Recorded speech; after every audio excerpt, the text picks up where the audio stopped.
La Divergencia TV presenta Sinapsis. Bienvenidas y bienvenidos a un capítulo más de Sinapsis. En el día de hoy vamos a hablar de la tenencia responsable de mascotas y su impacto en el medio ambiente, y también un concepto nuevo que es funga, por lo menos para mí nuevo. Le hago un spoiler, pero se trata de los honguitos. Y para eso tenemos una invitada especial. Nos acompaña una ingeniera en recursos naturales que, por cierto, está haciendo su magíster en el manejo de recursos naturales. Así que bienvenida a la gran Camila Fernández. Un gusto. Hola, muchas gracias por la presentación tan bonita. Es un Sí, gusto estar aquí, gracias por la invitación. ¿cómo quedó? ¿Quedó más o menos? Yo impequé, impequé. Oye, Camila, un gusto que hayas aceptado venir aquí a esta conversación, y vamos a hablar temas muy novedosos. Por lo menos el segundo tema para mí es totalmente nuevo. Así que... Pero vamos a partir por la tenencia responsable de mascotas. ¿Ya? Perfecto. Bueno, por tu carrera y por lo que te dedicas al día a día, yo sé que para ti todo el tema ambiental es muy importante en tu vida. ¿Y, Exactamente. ¿y qué pasa? ¿Y cómo nace el nexo ahí con los animalitos? ¿Por qué la tenencia responsable te llegó en algún momento y decidiste investigar y dedicarte a ello en la vida? Sí, la tenencia responsable llegó a mi vida por aspectos fuera de mi carrera, pero después los pude enlazar. ¿En ¿Ya? qué sentido? En que yo siempre quise tener un perrito y cuando era más chiquitita yo quería así como un Yorkshire Terrier, no sé qué, un perrito diminuto. Y siempre me dijeron que no. Y yo estoy súper triste. Hasta que ya más grande pude convencer a mi mamá con fundamentos, buenos argumentos, y decirle ya que era un perrito. Pero Ya. yo le dije, busquemos, que siempre regalan cachorros, como de por ahí, y empezamos a meternos en grupos animalistas para ver dónde regalaban cachorritos. Y ahí empecé a cachar que esta era una cuestión súper grande como, y que era un problema, así los perros en la calle. Y ahí tuve como mi primer perrita rescatada. Y Ya. luego empezamos a rescatar más, a tener más perros. Pero después en mi carrera en recursos naturales pude notar que era un problema para el medio ambiente que anduvieran tantos perritos dando vueltas. Entonces, Claro. básicamente así fue como me metí en el tema y después me empezó a importar la tenencia responsable de mascotas. Oye, y cuéntanos cómo fue esa conexión con la primera perrita rescatada, ¿ya? Porque yo me imagino que el ambiente en el que viven estos perritos es un ambiente de mucho trauma, ¿cierto? Llegan muy temerosos, me imagino, a la casa. ¿Cómo fue ese nexo y cómo fue el lazo del primer encuentro? Mira, hay de todo. La verdad es que mi perrita, ¿Cómo se llama? para mí, Laika. Laika, ya. La primera perrita se llama Laika. Eh, el primer encuentro para mí fue súper especial porque empecé a preguntar y me dijeron, mira, por aquí en este sector andan unos cachorritos que casi los pasan a atropellar siempre, así como que siempre están en ese peligro porque tan pequeños no saben para dónde, no se saben comportar en el ambiente. Claro. Entonces yo fui al sector con mi mamá, los vimos ahí dando vueltas, tratamos de preguntar en una casa donde pensamos que quizás podrían ser los cachorros, nadie nos abrió. Ya. Dijimos ya volvamos más tarde porque nos tinca que ahí es. Ujú. Y cuando nos íbamos, yo le dije, mamá, es que están como ahí tirados. Yo creo que el que se nos acerque el auto, agarrémoslo y nos vamos. Claro, hay que Así que aprovechar. fue un secuestro la cuestión. La cosa es que llegamos ahí y se acercó un cachorrito así como que caminando mal, si era demasiado pequeño. Y yo como, ya, para adentro. Ya. Así que la llevamos a la veterinaria ahí al tiro, de pasamos de camino. Ujú. Me dijeron, oh, qué bonita perrita, va a ser grande. Y nosotros como, Lo que no querías. claro, si nosotros mamá va a ser grande y es perra. Así como, no sabíamos nada. Pero ahí fue un encuentro súper especial. Pero como decís tú, ahora igual la Laika era tan pequeña que tampoco cachaba mucho. De hecho, es como la menos traumada de todos. Ah, Pero cuando adoptamos perros que eran más grandes, por ejemplo, como de 2 años de edad, que ya habían vivido en la calle y todo eso, claro. eso sí llegan con miedo. De hecho, una como que nos miraba y se arrastraba en el piso. ¿Sí? Que sí. Y ahora, como después de amor, comidita, regaloneo, ahora nos mueve la cola y salta, pero al principio nos mira, pega al piso. No, es increíble cómo los perritos con solo la mirada te expresan tantas emociones que uno se da cuenta al tiro cuando un perro tiene miedo, cuando ya empieza a sentirse en confianza. Eh, Sí. Oye, algunos perritos hasta se hacen pipí como de la emoción o cuando se estresan mucho. Eh, Sí. Oye, y por lo que entiendo ya tienes más perritos, pues, ¿cuántos? Actualmente tengo 5. Rescatados todos. Todo rescatado. Es un número bastante grande, pero te prometo que en algún momento llegamos a tener como 14 en el patio. Pero Mucho. la idea, sí, pero la idea era que entrara, vacunarlo, esterilizarlo, lavarlo, entregarlo. Ah, Pero ya. el tema es que de repente eso se demora porque encontrarle una casa y un buen lugar donde vivir es Ujú. complejo. Es un proceso a veces muy rápido, cuando los perritos son como más llamativos, son más chicos, Claro. o muy lento, como en el caso de las 3 de los perritos que tengo, iban a ser entregados en adopción y no pudimos encontrarle casa. Así que dijimos ya, se quedan con nosotras, pero hasta aquí. Claro. No, después es complejo, ¿cierto? Porque no sabes cuándo parar. En el fondo igual está haciendo como causas muy buenas, pero igual siempre tiene una contraparte que el Sí, espacio, ¿cierto? El gasto económico. exactamente, sí, el gasto. O sea, nosotros compramos comida por saco, así. Nos viene a dejar un camión, así como la comida de los perros. Y claro, y el espacio, porque igual tampoco podemos tener un espacio tan reducido, tantos perros. Ujú. La interacción entre ellos también. Las perritas no es mucho problema, pero como que cada macho tiene que tener su espacio, si no hay que las cosas. Por esencia, ¿cierto? Ahí más territorial con la Exactamente. gana de dominar. Oye, y empezaste a leer, me imagino, del tema de la tenencia responsable, te empezó a gustar el tema, lo enlazaste con lo que estudias. ¿Y Ujú. qué fuiste descubriendo? ¿Cómo, en la percepción tuya, por ejemplo, en el país? ¿Qué opinas tú? ¿Cómo está la situación de los animales acá en Chile? Eh, yo creo que todavía queda mucho trabajo por hacer, pero está mejor. O sea, las personas están comprando un poquito menos de perros de raza, digamos, Ujú. trabajados, y están adoptando un poco más. De hecho, siempre están adoptando perros, solamente que también van tirando perros todavía. Claro. Y el problema es que, claro, adoptan uno, adoptan varios, pero una perrita puede tener muchos perros. Entonces ahí es cuando queda la escoba. Pero lo que he podido averiguar es que lamentablemente estos animales ya no pueden vivir en el exterior solos. Es como lo que contaba Juanpi con los cuy, ya no viven en estado así como salvaje, y si lo hacen son un peligro. Son un peligro para la fauna nativa y para las personas, porque se vuelven sumamente agresivos y transmiten enfermedades. De hecho, nuestros perros que están vacunados y todo, Ujú. sanitizados, así, full impeque, también transmiten enfermedades y alteran el comportamiento de la fauna. Entonces, ese es el motivo por el cual nosotros no podemos llevar a nuestras mascotas a áreas protegidas o a Claro. sectores con bosque nativo. Pero las personas, hay muchas personas que lo hacen igual, que yo entiendo, o sea, el cariño por su Sí. perrito, su compañero y todo, pero es algo que tenemos que empezar a dejar de hacer. Claro, yo concuerdo contigo. Siento que en Chile hemos ido avanzando a poco. Ujú. Pero ya es positivo. Yo lo veo como el vaso medio lleno. Que Exactamente. nos falta harto para llegar a una convivencia como debería ser, ¿cierto? Pero de a poquito se irán logrando los cambios. Sí, Oye, tampoco. De hecho, sí, digo, yo gestiono las redes sociales de un parque y me dio mucho gusto cuando una persona que trabaja paseando perritos de otras personas me preguntó, ¿se puede? Y yo le dije que no, que lamentablemente no se puede, pero ya con que pregunten y busquen informarse, es súper positivo. exacto.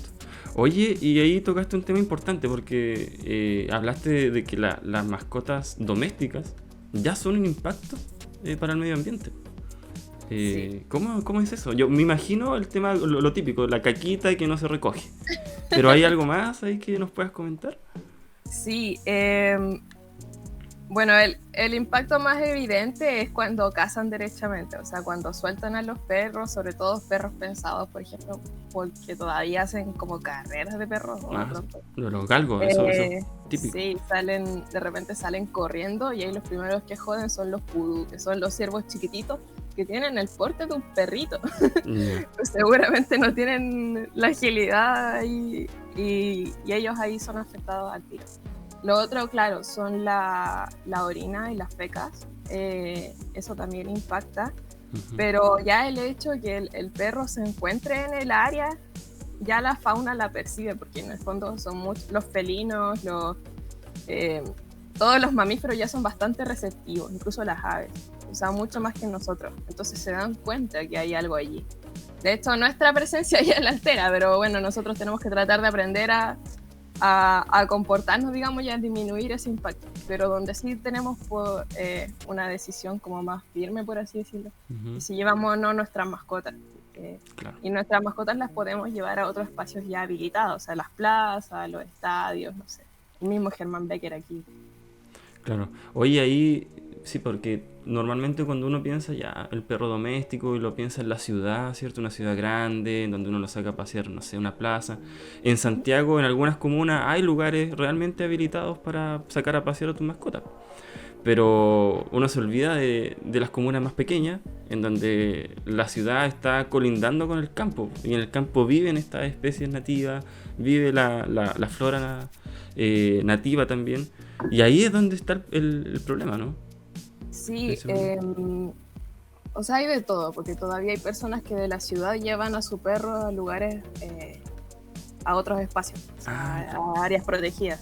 claro. Em, pero claro, hay un conflicto ahí, y de hecho con personas que viven derechamente en el campo y tienen perros. Ujú. Entonces ahí hay un problema. Está. Pero sí lo que se recomienda es que tengan, por ejemplo, ojalá sus mascotas tengan espacios delimitados, que no quieren decir espacios pequeños, sino como un lugar donde él pueda estar ahí viviendo en paz. Ujú. Ojalá no en contacto con la fauna nativa. Pero también ahí sí o sí tienen que estar así como súper vacunados, desparasitados, como para disminuir lo que más se pueda el impacto. Porque de hecho hay, por ejemplo, enfermedades que no necesariamente le afectan a los perros y los gatos, Ah, pero ujú. si entran en contacto, por ejemplo, con un huillín o un chungungo, que son especies nativas, son mamíferos nativos, a estos sí les afecta. Entonces Claro, son un vector de enfermedades, por ejemplo. claro. Entonces hay que buscar las maneras, hay como que tratar de convivir con todos Ujú. y ver cómo podemos dejar de perjudicarnos en el fondo. Y de hecho los gatos también son otro problema, porque al menos en la ciudad siguen cazando. De los gatos no se habla mucho, a ver, ¿cómo es No se eso? habla mucho. Sí, el tema es Ni que ellos, es que ellos son como tan así, sí, retraídos, no son, no son muy populares. sí, no hablen de mí, los gatos. Los gatos siguen cazando, aunque sean gatos domésticos, porque tienen mayor movilidad, entonces es más fácil desplazarse. Ujú. Y ellos cazan aves, y de todo tipo de aves. Y nuestras aves ya tienen muchos problemas porque están los gorriones ahí súper peleadores quitándoles el espacio. Ya. Entonces, si además llega un gato y la caza, ya no, esto es como que ya valimos así. Oye, el gorrión es el típico pajarito de ciudad, ¿o no? El Ese que- típico, el que tiene como gris así aquí arribita, en el caso de los machos, es cafecito y es como el el porte típico que de la está palma. arriba del cable, ¿cierto? Es el gorrión. Es, O- está en todos lados. Oye, ahí dijiste un tema importante. Yo he escuchado mucho a las personas que los gatos le llevan, por así decir, cazan una vez y lo llevan Los a la casa. regalitos. Sí. Sí. Está en su naturaleza, pero claro, como tú dices, impactando ahí en la fauna en este caso. Sí, ahí yo les recomiendo que consulten a sus veterinarios el tema del cascabel, porque sería ideal que los gatitos lleven un cascabelito, ¿Ya? lo más pequeño posible. Si la cosa es que haga como un poco de ruido, que se delate solo de que está ahí para que el ave alcance a escapar. Ah, El tema es que mm, hay una discusión de que el cascabel puede afectar como al gato en su audición. Algunos dicen que sí, otros dicen que no. Entonces, no sé, yo recomendaría que consulten con su veterinario, quizás depende del gato igual, porque si es un gato que ya está medio jodido, bueno, claro, no queremos traerle más problemas al gato. claro. Pero sí, no sé, aunque sea un cascabelito ínfimo, va a ayudar. Claro, sí, pues ahí dependiendo del contexto, igual, por cierto, un gatito que quizás pasa en un departamento, probablemente nunca va a cazar un ave, muy difícil, me imagino, para que haya un cascabel en ese caso, ¿cierto? Claro, o sea, hay, por ejemplo, tengo una amiga de que su gato recursera igual, pues su gato un peluche, o sea, esa cuestión así no se mueve, entonces ya. No, porque dejemos tranquilo ahí al gato, pero si es un gato así como súper activo, como darle una vuelta a esto, conversar con su veterinario y tratar de impactar ahí lo menos posible. Así es, son opciones, ¿cierto? Oye, Camila, te quería preguntar sobre los caniles de los perros. Uh-huh. ¿Qué opinión tienes respecto a ese? Y no sé si has tenido la posibilidad de conocer o alguna experiencia referente a los caniles. Yo por mi parte he escuchado como lo que dice la gente, ¿no? Así como la parte del mito. No sé si... Onda, por ejemplo, que se recogen los animalitos, se lleva un perrito, y que si el perrito no es dado en adopción en tanto tiempo, al final lo eutanasian. Yo creo que algo de verdad tiene eso, pero no sé qué tan así es. Mira, no me he metido tanto en el tema como para que me escuchen diciendo ya, esto es lo que pasa. Claro. Pero sí, yo creo que depende mucho del canil en sí. O sea, que los perros no estén dando vueltas por ahí ya es una ayuda para todos, incluyendo a los perros, porque la gente en la calle, claro, a veces les da comidita y es buena, pero también los agreden. Entonces es súper complejo. Pero si el perro está en un canil, o sea, en un espacio absolutamente reducido, no lo sacan nunca a pasear, es como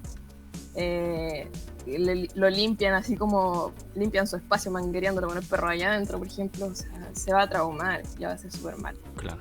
Y claro, por ejemplo, con el tema del canil de Temuco, yo he escuchado ambas versiones de una manera muy fehaciente, así como, esto es lo que pasa. Claro. Y cosas como, esto sucede y esto no sucede. Entonces, la verdad es que es un tema súper complejo. Y yo creo que más que el que no exista un canil es cómo existe un canil. Claro. Lo que sí creo que debe existir, sí o sí, es facilidades para que se esterilicen los perros. Ahí tocaste el tema clave, ¿cierto? ¿Cómo combatimos realmente el tema de los perros callejeros?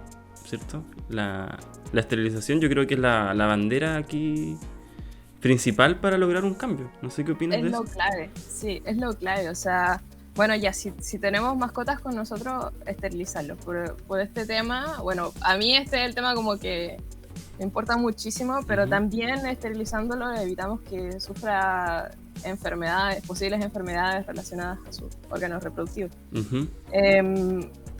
Sí, la esterilización sería una solución de todas maneras, incluso si un perrito no tiene hogar o un gato no tiene hogar, ya esterilizándolo y aunque vuelva a la calle va a ser una ayuda. Claro. Entonces, justamente, el tema es que lo que va sucediendo es que cuando uno lleva a esterilizar a una mascota también tiene que hacerse como responsable de la mascota. Y lo que hacen generalmente las animalistas es que, bueno, como ya las conocen, ponen su nombre o algo así, no hay problema, pero una persona no puede hacerse cargo de 50 perros, entonces es como que falta ahí más apoyo quizás para ellas. Que, bueno, aquí animalistas conozco principalmente mujeres, entonces ahí faltan recursos también. O sea, claro, hay 2 ONGs así como aquí en Temuco, pero también hay 2 mujeres que son así secas y que ellas, puros recursos propios y donaciones que ellas mismas se buscan. Entonces, falta ahí trabajo. Falta un apoyo, ¿cierto? Queda mucho la donación, en la campaña, en los grupitos de Facebook, pero falta como quizás un ente más formal, con apoyo probablemente quizás hasta, ojalá de un municipio, para hacerse cargo. Lo que sí está haciendo bien el municipio es que de repente tiene como operativos de esterilización, entonces como que van aquí por sectores, pero quizás falta algo como constante, como, bueno, pillamos uno a dónde podemos acudir y con quién podemos contar y ahí el tema de los recursos, porque como dices tú, queda mucho en manos de la voluntad de las personas y generalmente los que se donan son los mismos, entonces falta ahí apoyo. Así es. Oye, me quedó ahí una duda ahí. ¿Animalista te consideras? No me puedo considerar animalista, todavía como carne. Sí, son muchos requisitos, ¿no? Son muchos. Son demasiados. Quizás podría decir que soy perrista. Ya.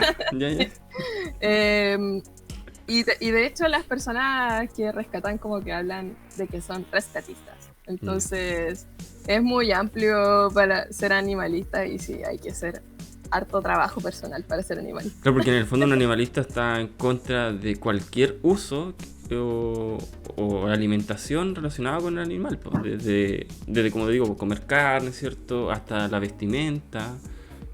Claro, busca proteger a todos los animales y eso implica justamente lo que tú dices, o sea, veganismo full, puro y duro. El tema de que estuvo este documental, ¿te acuerdas del conejito? Este cortito, sí. Era un corto, no un documental. La experimentación, ¿cierto? Tanto en medicina como cosméticos, o sea, rayar con todo y... Es un tema, sí. Sí, son muchos factores, ¿cierto? Sí. Pero perrista, eso no divertido. Oye, mira, el tema de los perros callejeros es bastante importante. De hecho, me voy a contar una experiencia propia. Nosotros acá por mi trabajo hicimos un diagnóstico participativo en la comuna Padre Las Casas con temas con niños con discapacidad, ¿ya? Ellos fueron los participantes del diagnóstico. Y uno de los temas que ellos tocaron, que les imposibilitaba el acceso a llegar, por ejemplo, a un CESFAM o a movilizarse en la comuna, eran los perros callejeros. Porque hay muchos de estos niños que, bueno, por su edad, ¿cierto? O por su condición a veces de discapacidad sensorial, se ven muy amenazados con los perros, les tienen mucho miedo. Entonces hay niños que dejan de jugar, por ejemplo, o dejan de ir a comprar, que es algo tan simple quizás para un adulto, pero para el niño enfrentarse a un perrito en la calle le choca mucho y le da miedo y prefiere no ir. Sí. Entonces hasta en esos temas tiene impacto y ver cómo solucionarlo ayudaría no solo al tema ambiental, sino también a otros temas como el que te estoy comentando. Sí, de todas maneras, o sea, el tema de la seguridad para las personas, lo primero que se nos viene a la cabeza a nosotros como recurseros es que los perros asilvestrados, sobre todo en ámbitos rurales, son muy agresivos.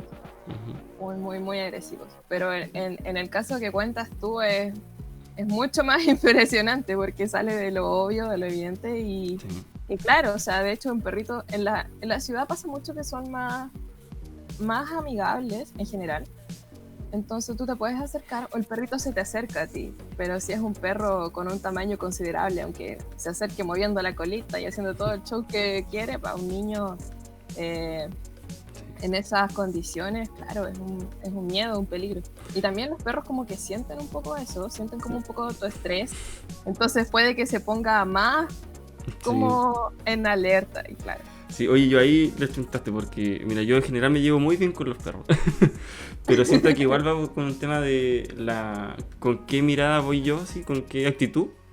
Claro. Y primero como que yo, por ejemplo, lo que siempre me resulta es que me acerco, me intento agachar y le pongo mi mano y no me muevo. Y él llega a olerme mi mano. Y ahí como que siento que se genera un mejor lazo. Pero...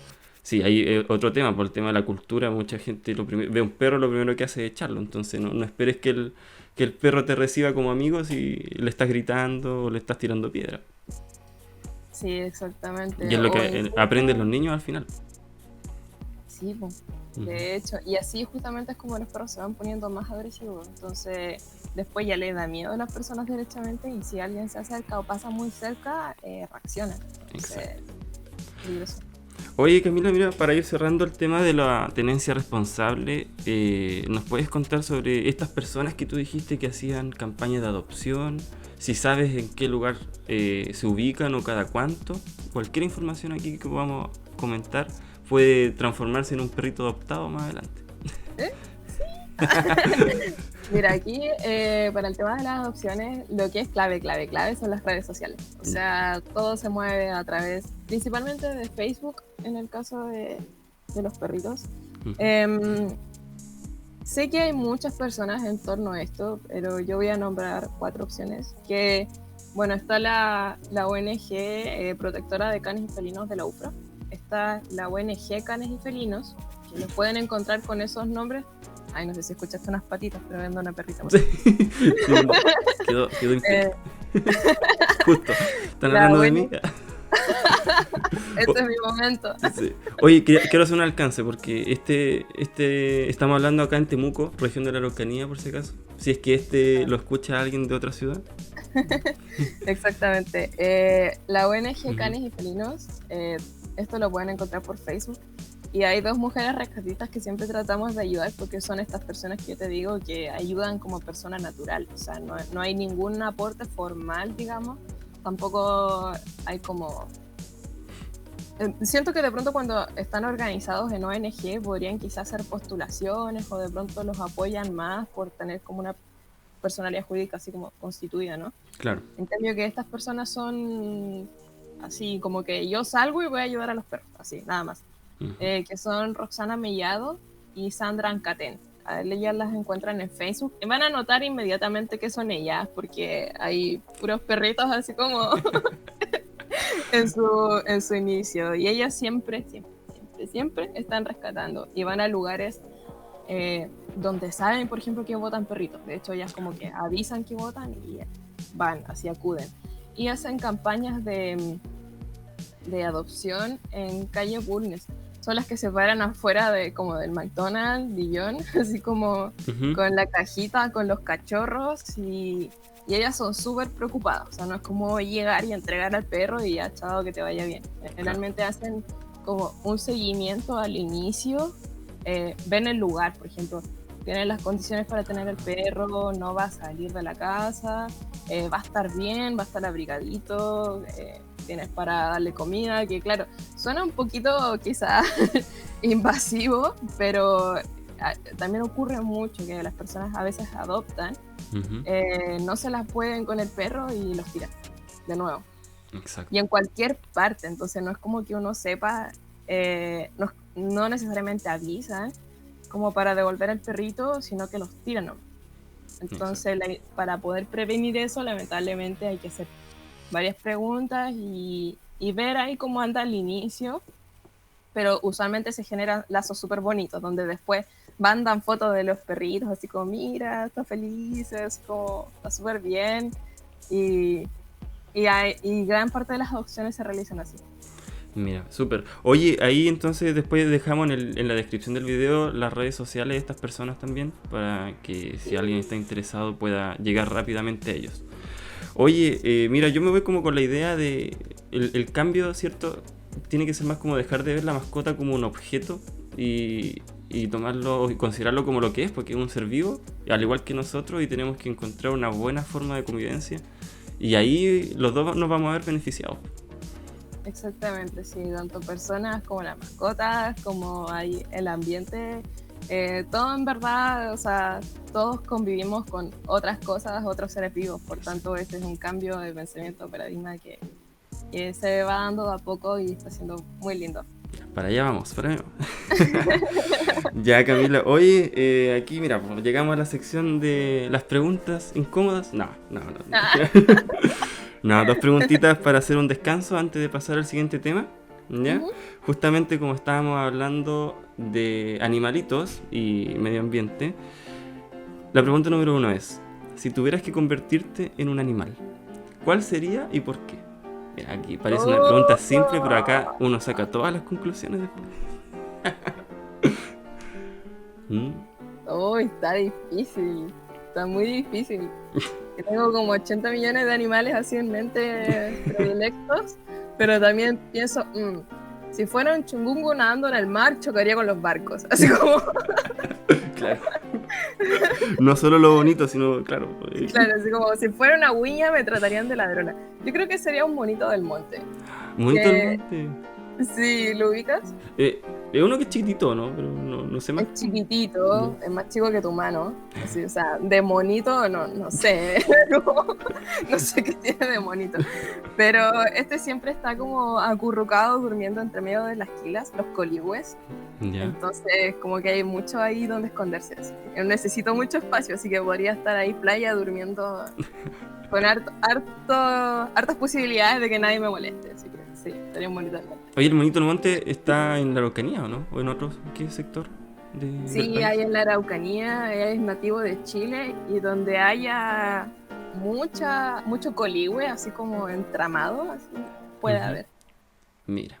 Pero déjalo tranquilito, por favor. Durmiendo. Ahora, chiquitito y bueno para dormir. Ya te Exactamente. cachamos, Camila. Ya, oye, ahora una pregunta más aventurera, mira. Ujú. Parecida, pero si te regalaran unas vacaciones todo pagado, Ya. ¿a dónde irías? De cualquier parte del mundo. Papúa Nueva Guinea. Ya, ahí me pillaste. La Nueva Guinea lo había escuchado, pero Papúa. Es que allá hay como mucha, o sea, donde haya mucha naturaleza, así como bosques frondosos y donde tenga hartas posibilidades de sobrevivir. O sea, Australia no, chao, descartado. Hay muchas No, especies venenosas ahí en Australia, ¿cierto? Como bichos y sí, cosas. o sea, todo tiene capacidad mortal, así como, no sé, por ejemplo, hay un hongo que si uno lo toca se muere. No sé, hay una serpiente, una araña, así como que, no. O te agarra a patadas un canguro, ¿no? Chao. Así. Sí, oye, eso sí que son más Sí, seteados. sí, den el dato, por favor. Papuda se llama. Papúa Nueva Papúa. Guinea. Ya, ¿y qué tal ahí? Me dices.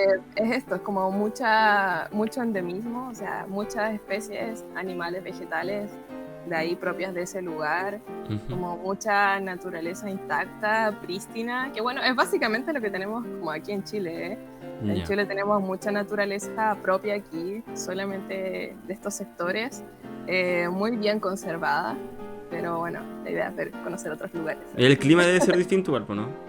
Es igual. Eh, ¿O no? Sí, tiene que ser como un poco más cálido, un poco más húmedo, algo más tropical, Eso pero igual genera que hayan especies como una vez, mira, este es como el dato que una vez escuché por ahí, que los lugares más tropicales igual hacen que los colores sean más llamativos de la zona. No sé si me equivoco.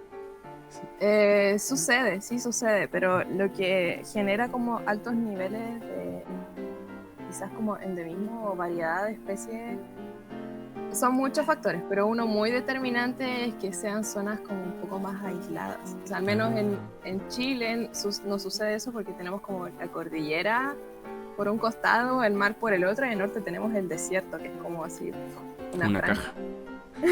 Claro, sí, una cajita, ¿no? Como, de hecho, somos como una isla biogeográfica. En cambio que el lugar que yo me refiero es una isla. Sí, rodeada de Ah, mar. Entonces, mira, yo ni eso sabía. Una isla propiamente tal. exactamente. Ah, Y que a mí me gustaría ir a dar una vuelta. ya, después lo voy a tener que googlear porque aquí me estoy imaginando cosas que quizás nada que ver. Así que Papúa Nueva Guinea. Súper. Ujú. Un bonito del monte en Papúa Nueva Guinea. Sí, ahí. Playa. Ya, muy bien, que mira, pasaste la ronda de preguntas, ¿eh? Súper bien. Ya, Cami, oye, tema 2. Aquí sí que yo vengo, como te dije antes, de oyente. Y tú me hablaste del concepto, bueno, estamos hablando como que podemos de enseñar, ¿cierto? En este podcast, dijiste funga. Y ya para mí el concepto, si lo La escuché palabra. alguna vez, se olvidó. Y si no, es porque mis profesores de biología nunca lo tocaron. Tú me dijiste funga y yo me puse a googlear, ¿qué es funga? Sí, y ahí empecé a darme cuenta que se refiere a los honguitos, ¿cierto? Exactamente, sí. Nosotros conocemos muy bien la palabra flora, que se refiere a todo el tema de todas las plantas. Claro. La fauna, que son todos animales, desde los más pequeños hasta los más grandes. Pero ahora se está tratando de poner como en conocimiento, de relevar el término funga para poder referirse a los hongos.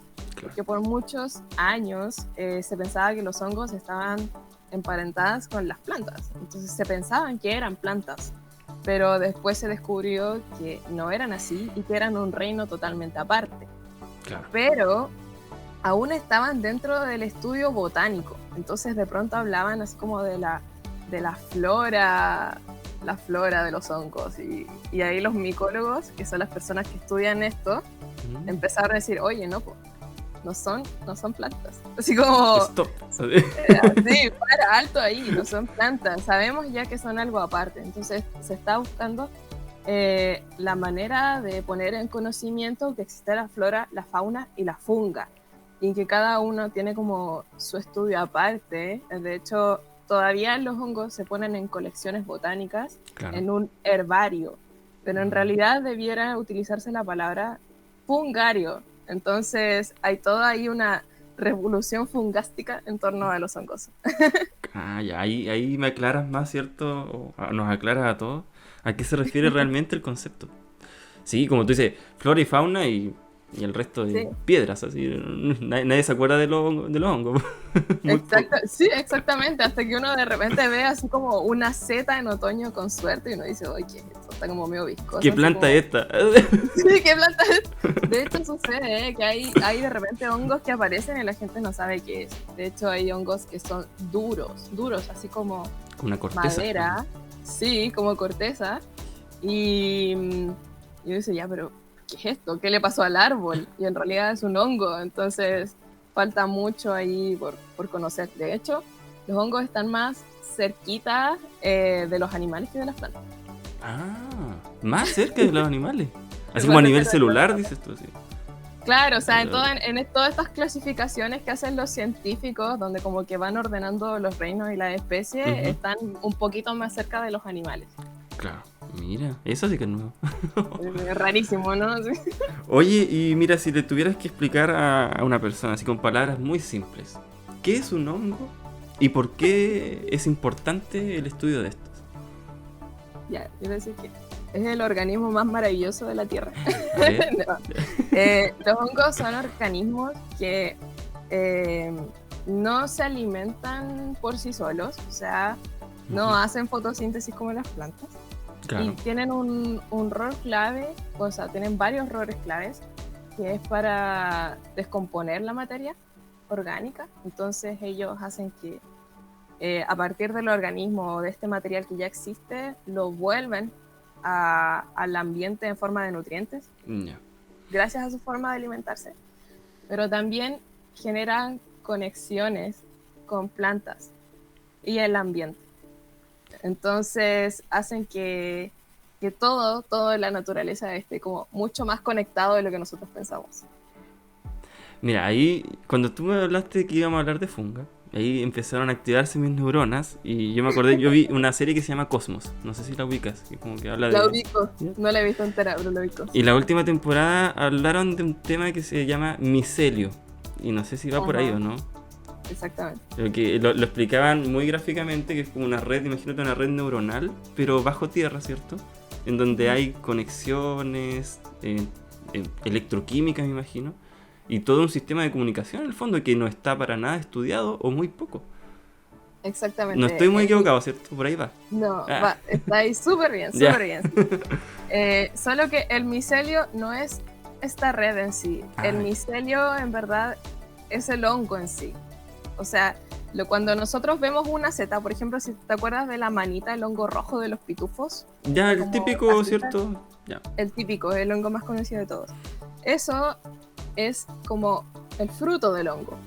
Todas Ah. estas setas que podemos ver es como si viéramos la manzana de un árbol.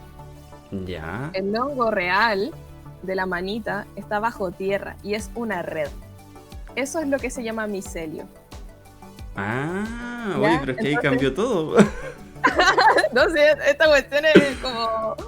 ¿Qué? O sea, tú dices que el hongo en sí vive primero bajo tierra, prácticamente ni lo vemos, y su cuerpo es como una red. Ese es el hongo propiamente tal, y lo que vemos Ese es es el hongo. un fruto, por así decirlo. Sí. Sí, entre comillas fruto, porque claro, no estamos hablando de Claro. plantas, pero para que se entienda, Una comparación, es ¿cierto? como...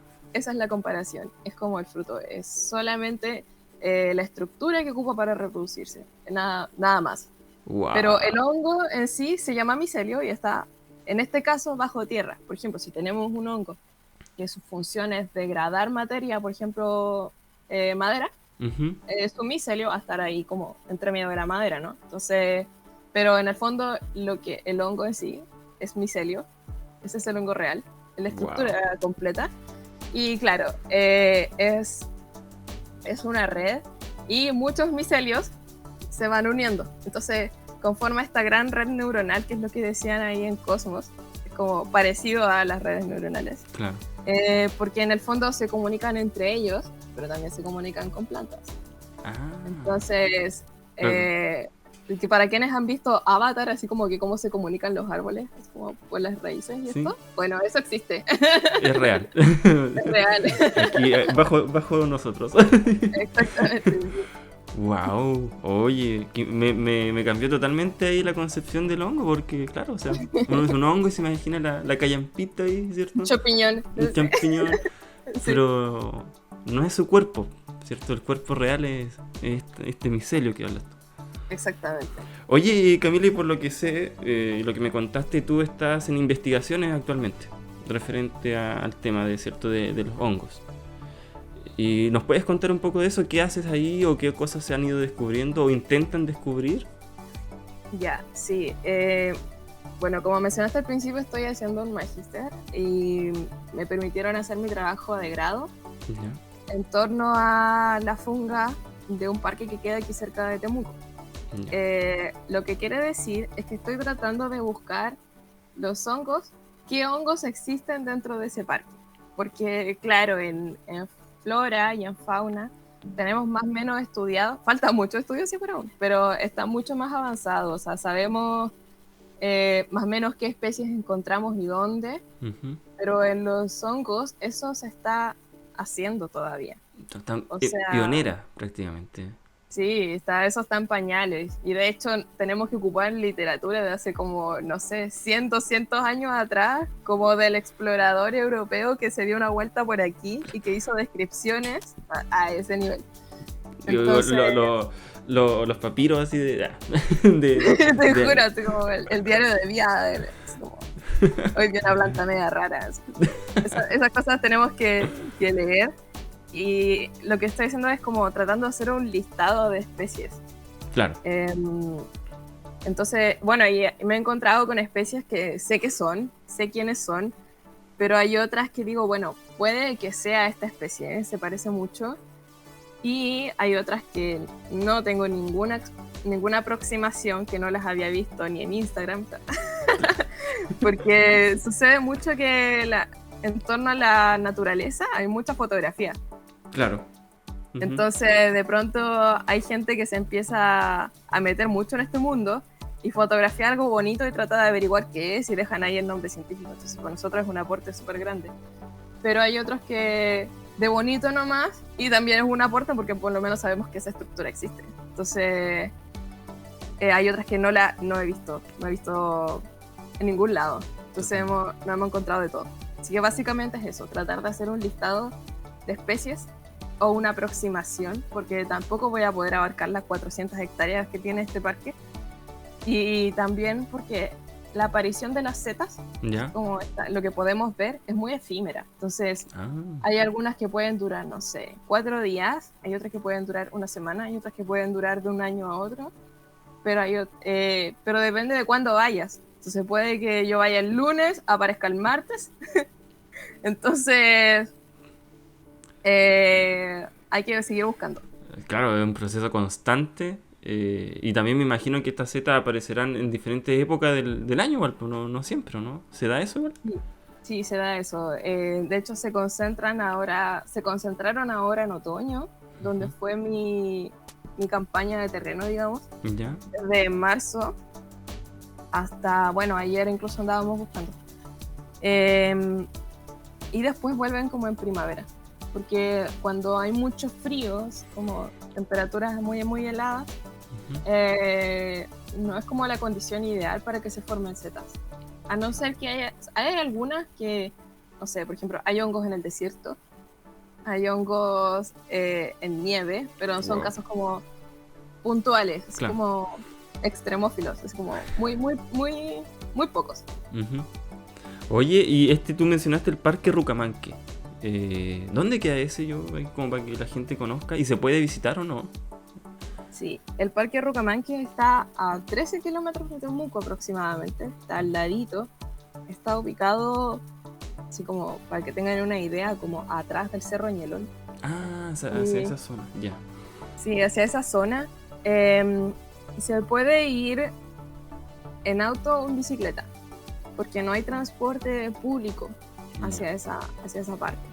Se puede visitar los días martes y jueves en la mañana, con permiso, pero es muy fácil. O sea, de hecho, las instrucciones están muy bien detalladas, por así decirlo, en el Instagram, Parque Rucamanque.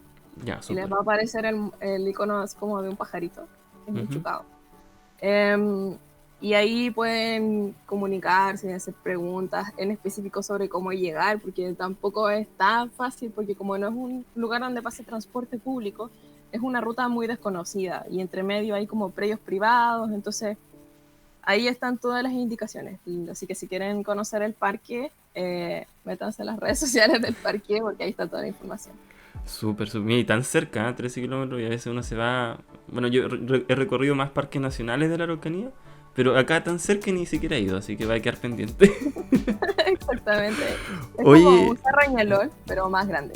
Ah, claro. Ujú. Pero. Pero igual hay senderos para hacer, ¿o no?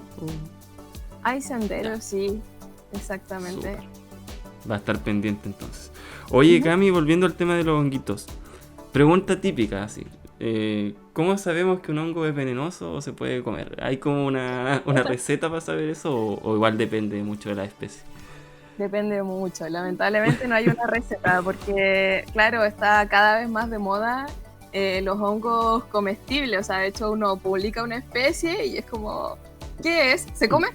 ¿Qué es? ¿Se come? ¿Qué es? ¿Se come? Así 80 veces, siempre. Pero no hay una receta, o sea, depende solamente de la especie. Y de hecho hay que saber, hay que estar 100% seguro de que es la especie para poder ingerirla. Mm, Porque se parecen mucho de repente a especies que son tóxicas. Y ahí los daños pueden ser de todo tipo, o sea, renal, hepático, o claro, incluso neurológico, o incluso la muerte. Entonces, hay veces en que hay especies que solamente se comen una vez, entonces claro. no queremos que la gente se tome con eso. Te la puedes comer, pero solamente una vez en la Solo una vida. vez. Exacto, después pasa a otro plano. Ya, oye, entonces esto de que igual pues yo había escuchado que si el hongo es muy colorido era como más venenoso. No es siempre así, ¿cierto? No, No, no, no no hay es una siempre regla. así. No. De hecho, hay un hongo nativo, bueno, está en estado vulnerable, pero se puede comer y que tiene un color así como medio rojito por encima y amarillo por debajo y la gente lo come y no hay ningún peligro en comerlo, solamente que hay que saber que ese es. O sea, ¿cierto? Asegurarse bien de qué especie estás a punto de comerte, si no te puedes Exacto, morir en el acto. exacto. Y ahí hay que meterse un poquito en el tema de la identificación, ¿no? Ahora igual cada vez hay más cursos sobre hongos comestibles. Entonces les Ah, dicen, mira, por ejemplo, tenemos esta especie y para saber qué es esta especie tienen que fijarse en esto y esto. Entonces así pueden hacerlo sin peligro o al ah, menos en qué fijarse o al menos igual de ir descartando como estas especies no, ni se acerquen. claro. Oye, y mira, igual te quería preguntar acerca de los hongos mágicos que se habla ¿Ya? tanto, ¿no? O Sí. cierto, o hongos que se ocupan para tipo alucinaciones y efectos psicodélicos. ¿Sabes algo de eso? ¿Estás enterado? Es parte del rubro, ¿no? Sí, o sea, bueno, de hecho, en torno a la funga, a mí me encanta el tema no solamente por mi interés científico sobre los hongos, Ya. sino porque también se da mucha divulgación. Entonces, como la investigación científica siempre está muy conectada a lo comestible e incluso a lo alucinógeno. Entonces, incluso al arte, ¿eh? Es como Mm, hay mucho arte en torno a la funga, a la naturaleza en general, pero estamos acotando este tema. sí, sí. Eh, y sí, se habla mucho de los hongos alucinógenos. O sea, lo que sí hay que tener muchas precauciones. Bueno, hay que decir que aquí en Chile no es legal. Ah, ya. Sabemos Partiendo. que sucede, sí. Partiendo por eso. Pero hay que informarse bien y tomar todas las precauciones. Claro. Y también para eso, eh, ¿cómo decir? No hay que Ujú. hacerlo con los hongos, ojalá con hongos silvestres, porque hay especies y especies. Por ejemplo, muchas personas buscan el hongo rojo, que es inconfundible, Ya. la manita muscaria. Ese es inconfundible. Pero hay otras personas que buscan otro tipo de especies, como psilocibes, y esos son muy difíciles de identificar. Entonces ahí realmente hay un peligro muy grande. Así que las personas que quieren explorar esto, de verdad que háganlo con mucho cuidado e infórmense muchísimo. Pero los hongos psicodélicos no solamente se están como desarrollando mucho en la parte recreativa, sino que también están siendo objeto de investigación para tratar depresión. Depresión. Depresión, sí, Wow. por sus efectos justamente psicotrópicos. Entonces, ahora estos son estudios así como científicos, el hongo no te lo pasan, digamos, seco, sino que en una cápsula, pero es muy interesante ver que hay muchos compuestos que pueden servir para beneficiarnos de distintas formas. Y este es un aspecto. Claro, o sea, campo de investigación totalmente empezando. Y podemos encontrar quizás qué fármaco más adelante en un honguito que ayuda a tal enfermedad. Y justamente como tú dices, la depresión, mira, eso sí que es novedoso. Oye, súper bien. Mira, yo quiero pasar el dato, mira, que yo me gustan los juegos de mesa. ¿Te gustan los juegos de mesa, tío? He jugado, sí. No, más o menos. Ya. Hay un juego de mesa que es chileno, que se llama Curruf. No sé si conoces esa especie. Sí, me suena. Y claro, bueno, partió como un juego de mesa enfocado a la familia, de los hermanos Varela, que se llaman, chicos cerca de Willow Willow, creo que son. Y en este juego, imagínate, es como un Monopoly de ir avanzando, la gran capital, ir avanzando, pero relacionado con todo el tema medio ambiente. Entonces, el juego tú vas conociendo especies de animales, aves, flora, y también están los descomponedores. Y ahí hay muchos honguitos. Entonces, por eso te quería pasar el dato, porque te podía interesar. Maravilloso. Y un juego didáctico, divertido para toda la familia, para toda edad. Y ahí están los honguitos presentes. Excelente. Curruf creo que es con K-U-R-R-U-F, ¿no? Sí, exactamente. Y es chileno. Así que, bueno, los chicos después les fue tan bien con Curruf que hicieron un nuevo juego, pero relacionado con las especies del mar, que se llama Toscasi. Y ahí igual meten mucha información de especies que prácticamente viven siempre con nosotros y no las conocemos. Entonces igual está ahí el aporte de los chicos educativos y relacionado con un juego de mesa, para enfocado igual a los niños, pues cómo incentivarlos a conocer el medio ambiente. Así que paso el dato ahí a quien le interese. Sí, de hecho los voy a buscar así apenas terminemos de hablar aquí, porque me interesa mucho, sobre todo para empezar a regalar a las bendiciones de la familia, ¿no? Como los niños, así como excelente. Recomendado para aprender de las especies nativas, súper, y más encima chileno, qué mejor. Sí. Oye, para ir cerrando ya el capítulo, entonces dejemos como nuevamente, ¿por qué es importante los honguitos? O sea, ¿por qué cuando yo voy caminando, ¿cierto? Y veo estos honguitos, ¿cuál es su función en el lugar? Y que nos quede más presente eso para que la próxima vez que veamos un honguito no sea solamente, ahí está el hongo y no sé. Ahí está. Sino cómo valorarlo, ¿cierto? ¿Qué aporta al medio ambiente? Ya, como te adelanté delante, los hongos tienen muchas funciones. La primera y más conocida es que degradan la materia orgánica. Sin embargo, los hongos son los únicos que pueden degradar lignina, o sea, que pueden degradar madera. Y también esa como capacidad permite que puedan degradar otros compuestos, que es lo que implica que a lo mejor son clave para recuperar ambientes degradados, o sea, ambientes contaminados. Entonces, ahí tenemos un potencial tremendo que hay que investigar. Por otra parte, los hongos configuran esta red que tú me decías que es fundamental porque permite transporte de nutrientes entre hongos, entre hongo-planta y entre planta-planta. Claro. Entonces, es súper importante porque, no sé, ocurre algo cerca como, no sé, un incendio o una enfermedad, por ejemplo, anda un parásito por ahí en el ambiente. Entonces, las plantas como que se pueden avisar. O, por ejemplo, no sé, hay poca agua y hay plantitas que no han podido generar muy bien sus nutrientes, por así decirlo. Claro. Entonces, hay una planta madre que les puede aportar a través de esta red. Entonces, se mantiene en equilibrio el ecosistema. Entonces, ese rol es fundamental y puede servir para restaurar espacios que no tienen, por ejemplo, vegetación. Entonces, podemos llevar a la plantita quizás con sus honguitos. Y esta planta tiene más posibilidades de sobrevivir, porque lo que ocurre mucho en restauración es que uno planta harto, pero se muere harto. Claro. Entonces, ahí pueden entrar los hongos ahí a apoyar la causa de la restauración. Y también es súper importante investigarlos porque como el bosque nativo se ha visto súper amenazado, los hongos también, porque necesitan de este ambiente para poder vivir. Entonces, ya por algo de conservar los espacios naturales originales de Chile, ya con solamente ese hecho ya hay que poner ahí los esfuerzos. Ya, gente, entonces ahí nos queda claro por qué este pequeño ser, ¿cierto? Que se ve ahí, Sí. que a veces son chistosos. ¿Por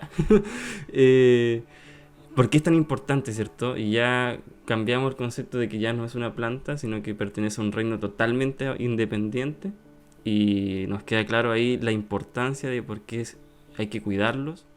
Y también no llegar y comer, ¿cierto? Cualquiera, porque nos podemos provocar cualquier enfermedad o infección, ¿cierto? Sí, pero no se preocupen, que con conocimiento todo se puede, así que es cosa de meterse un poquito y ya pueden ahí disfrutar de los honguitos de todas las maneras que quieran. Y sobre el tema del tamaño, hay un dato súper curioso, que claro, hay unos que son enanitos que ni los vemos, hay unos medianos que son más grandes que tu mano, ¿Ya? pero los organismos más grandes del mundo es un hongo. No, ¿cuál?